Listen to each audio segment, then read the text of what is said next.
I want to talk about evictions for a moment because I think this is the other scary thing that's coming down the pike. At the end of March, we are looking at the end of the eviction moratorium that we've had. So this is an estimated 10 million renters could be evicted.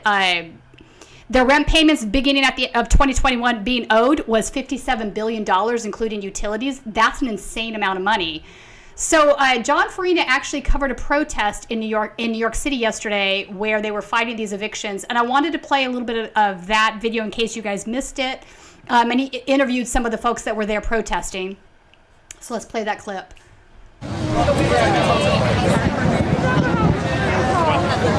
You've been here to other previous rallies and demonstrations. With the Crown Heights Tenants Union.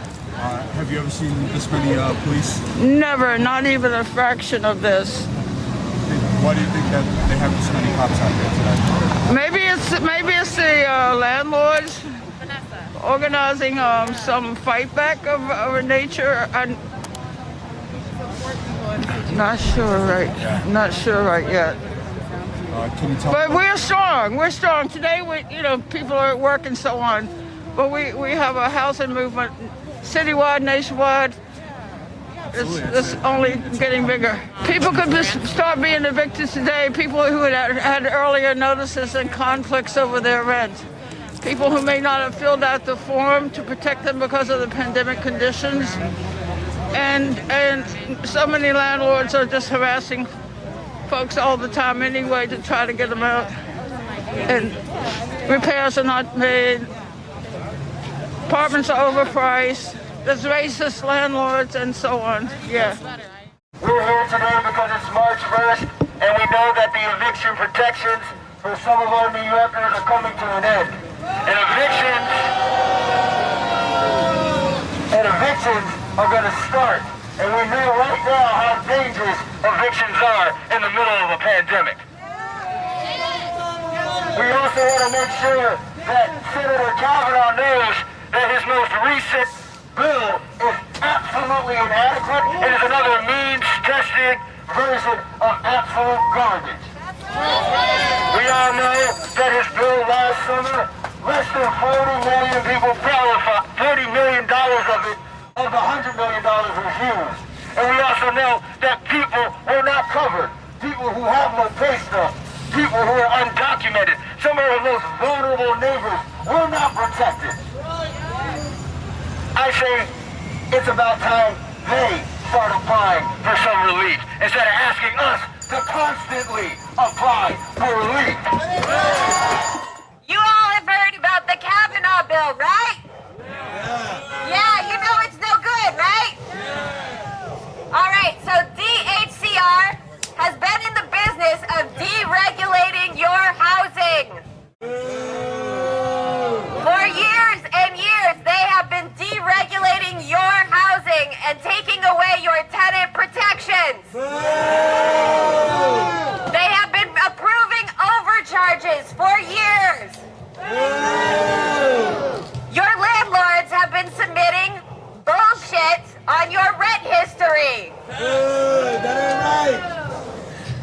And this is all on the honor system. It's on the honor system.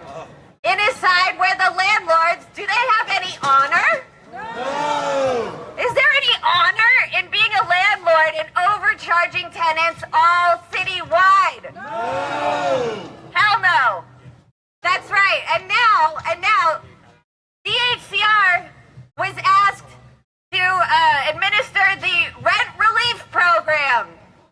That sounds excellent, doesn't it? So either you have to be compelled by the moral argument that people are going to be unhoused en masse, which is unacceptable, or if that doesn't compel you, the economic one should for the reasons that you were discussing earlier. What are your thoughts on this? And do you think that they're going to extend the moratorium, or are they going to do something else like a UBI? What do you think is going to happen here? I think we're going to end up probably with an extension of it. It'll be one of those things, as it always is, kind of down to the wire, a day or two left to finally get this thing passed, or maybe even a couple days after some people already get screwed, because we've seen that happen in the past. But this is a Band-Aid.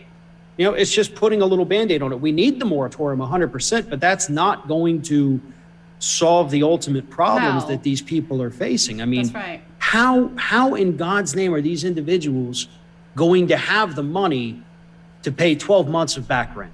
Right.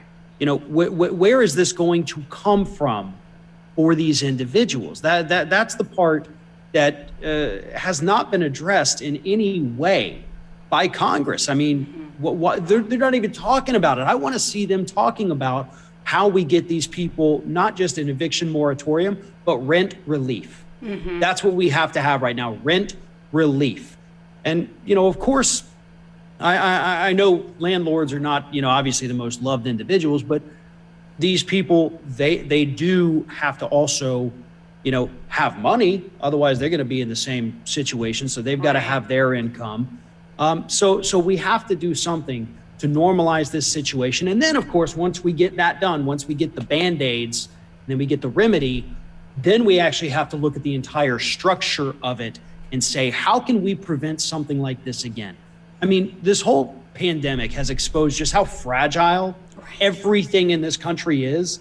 I mean, I know we put on this great facade, but behind that, everything is just crumbling to hell.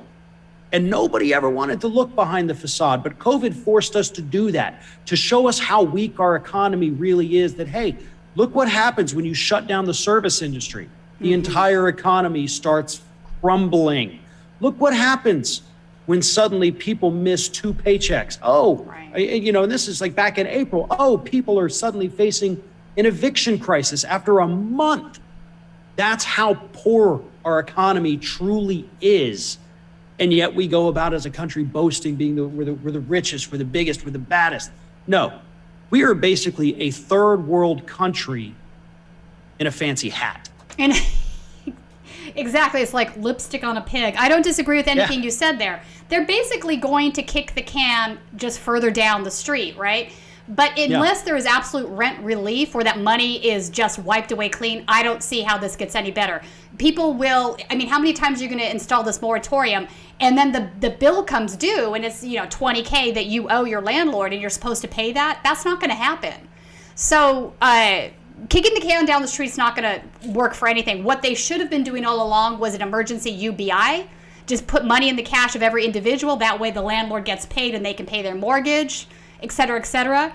Still not entirely dealing with the structural problems.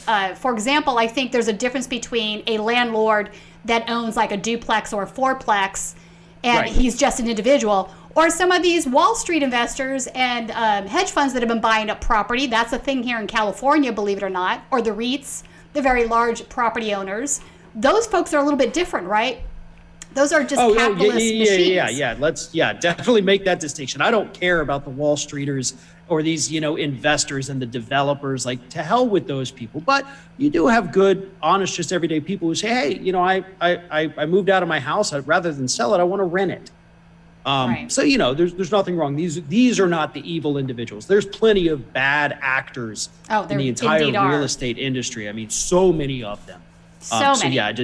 Just wanted to make sure I wasn't. No, I hear you. I don't care about that. I think it's something to think about. You know, here in Los Angeles, we have hedge funds that have bought up single family houses even. So, and they rent them out, right? And then we've been covering local evictions here where they're illegal evicting people from these single family houses. And we have various nonprofits here that are basically rehousing the individuals back into the homes. So this has been an ongoing thing now for a few months. And at the same time, we have an increase in our homeless population. We now have parking lots where folks are sleeping in their cars. At least they have a safe spot to park at night and sleep in their car. But how is this even a thing? How is it that the United States of America is at this point? It's horrific, because you're right. We're supposed to be the wealthiest country. And indeed we are. But all of that money is getting extracted and sucked up by the plutonomy. It's not trickling down. It's never going to trickle down. They're just extracting more and more wealth so that they can buy their 28th yacht.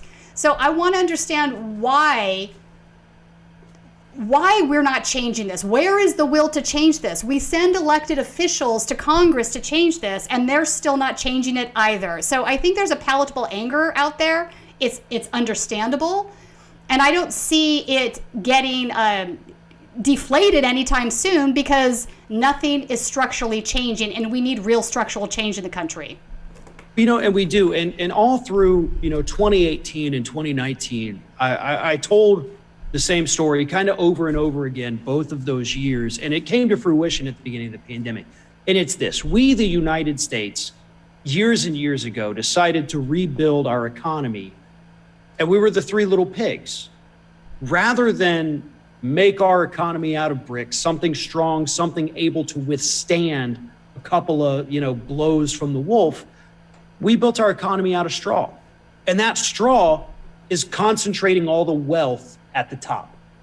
The bricks are the American workers. And the last time we had a strong economy was when we had a 32-to-1 CEO to worker pay. That's right. Like, that was the ratio. We had strong unions. People had jobs with benefits. We didn't have hospital corporations sending you 18 different bills for different services when you had to go to the emergency room. None of that existed. The middle class was strong, and it was driving a strong economy. And I would also mention the highest marginal tax rate was over 90% under Eisenhower. So that was all of that middle class growth was being driven by marginal tax rates that were absolutely more fair. And if anybody doesn't think having a higher tax rate on the wealthy isn't more fair, I would like to have a discussion with them. Because it is. Exactly. So go ahead. Oh, no, I was just going to finish and just say, so we concentrate all the wealth at the top. We take it away from those in the middle, those at the bottom. They're left with nothing. And that's why we have this economy that every time something crazy happens, like a pandemic, which again, okay, that's a life-changing event, sure. But we have gone in and out of so many different recessions since 1980.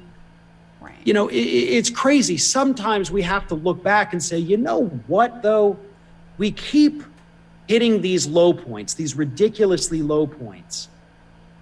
Maybe we ought to do something. Maybe, when you hear an appliance keep making a noise and just shutting off, you don't just say, well, it'll be fine for a couple months, so I guess it's okay. No, you have to fix it, because if you don't, you're going to end up with real problems. And we're going to be stuck in this endless cycle of recession and recovery. And it's going to be recoveries, much like during the Obama years, that don't go to the middle class. It's recoveries that are concentrated at the top. Yeah, so very on anemic. On paper, you see, the stock market looks great. Cool. We've got millions of people living on the streets, and we have more empty homes than we have homeless people. So you tell me why the stock market matters for even a second. Hope you enjoyed that last video. Hop on over to statuscoup.com, where you can sign up for our email list and become a member for as low as $5 to $10 a month. Membership is how we grow. That's statuscoup.com/join. And remember, join our email list so we can grow the revolution with you.